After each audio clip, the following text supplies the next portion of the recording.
Let me tell you something that will ruin your day in the best possible way. Professional cleaners do not clean everything. Not today, not yesterday, not even during a deep clean. If you've ever walked into your house after a cleaning and thought, wow, everything is clean, congratulations, you've been emotionally gaslit by dust. Part 1: The Lie of Everything. When people hear professional cleaning, they imagine a SWAT team of spotless angels disinfecting every molecule in the house. Wrong. Everything is a marketing word, like natural, detox, or 5-minute abs.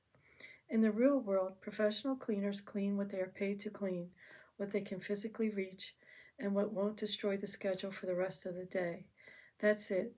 No mystery, no conspiracy, just math and knees that hurt. Part 2: How often is everything actually cleaned? Let's break this down by frequency because this is where the illusion collapses.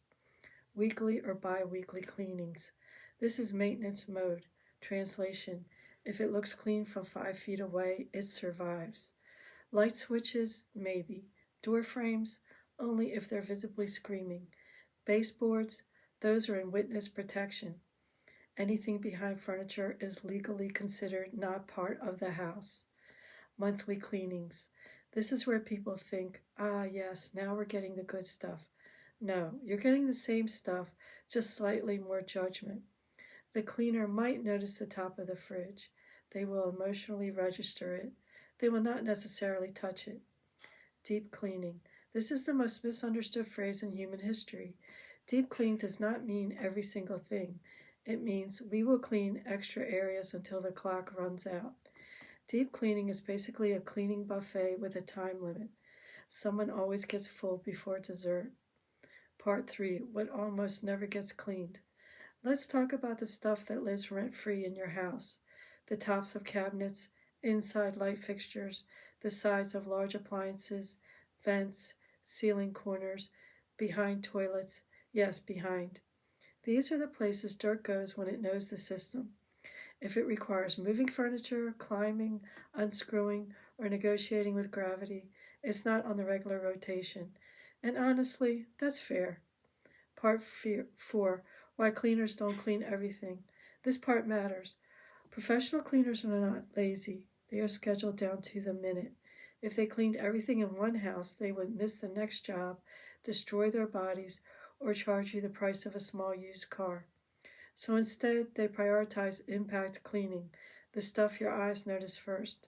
Because no one has ever said, wow, this house is disgusting, but the tops of the door frames are immaculate.